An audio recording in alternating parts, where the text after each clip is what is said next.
നമ്മളെ റോഡൊക്കെ ആകെ സൈഡൊക്കെ ആകെ ഇടിച്ചുകൊണ്ടല്ലോ. ഹൈസ്കൂളിന്റെ ഓല പുതിയ ഓല പണിഞ്ഞിട്ടില്ലേ? അതിന്റെ ആ സൈഡ് ഇങ്ങനെ GSP ഉണ്ടല്ലോ, അത് അടി ഇങ്ങനെ പറഞ്ഞു പോരാ. അപ്പൊ എന്നോട് ഒരാൾ പറയാ അതങ്ങനെ പറഞ്ഞാൽ എന്താ കുഴപ്പം എന്ന് അടിഭാഗം പോയാൽ മേൽഭാഗം പോയില്ലേ?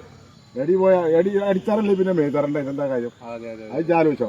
അതൊക്കെ അതിന് അന്തല്ലേ എന്തല്ല. അത് ആൾക്കാർ പറയുമ്പോൾ മറുപടി കൊടുക്കണം.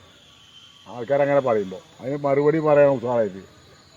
റോഡ് അങ്ങനെ ആയി കഴിഞ്ഞാൽ ഞമ്മക്കാ പ്രശ്നമേ.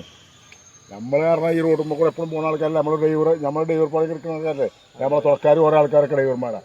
അപ്പോൾ അഥവാ ലോഡും വണ്ടി ആ സൈഡിൽ കൂടെ പോയി കഴിഞ്ഞാൽ ഇനി ഇരിക്കും അവിടെ. ഇനി നല്ലൊരു മഴ പെയ്താൽ രാത്രി പെയ്തിരിക്കും, മൊത്തം GSP അവിടെ ഒലിച്ചു കഴിഞ്ഞാൽ റോഡ് ഇരിക്കും. അതിൻ്റെ പ്രശ്നങ്ങളുടെ പോകത്ത നമ്മളെ തൂതവട്ടത്തൂർ റോഡാണ് ഇപ്പോൾ. ഇപ്പോൾ 2 ദിവസമായിട്ടുള്ള ആരും കഴിഞ്ഞിട്ട് കോടികൾ ഇടയ്ക്ക് പണിയപ്പോൾ എന്താ കോടികളായിട്ടുണ്ടാവും. അത് ഒരു തറക്കുന്ന പോകുമ്പോൾ തറക്കുന്ന പോവും. 5 കോടിയാണെന്ന് ചിലപ്പോൾ കോൺട്രാക്ടർ ചിലപ്പോൾ 5 കോടിയോളം ഇട്ടിട്ടുണ്ടായി.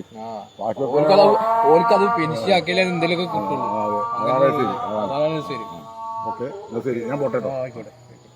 ഇത് നമ്മൾ പറഞ്ഞത് എന്തിനാണെന്ന് വെച്ച് കഴിഞ്ഞാൽ കുട്ടികളെ സേഫ്റ്റിക്കും അതേമാതിരി നാട്ടുകാർക്കും പിന്നെ വണ്ടി യാത്രക്കാർക്കും വേണ്ടിയിട്ടാണ്.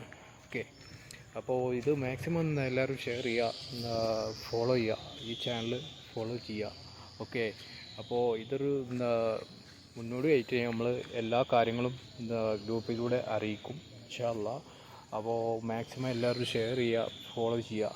ഓക്കെ, നിങ്ങളുടെ നന്മയ്ക്ക് വേണ്ടി നമ്മൾ ഇനി വീണ്ടും വരും ഇൻഷാ അല്ലാഹ്.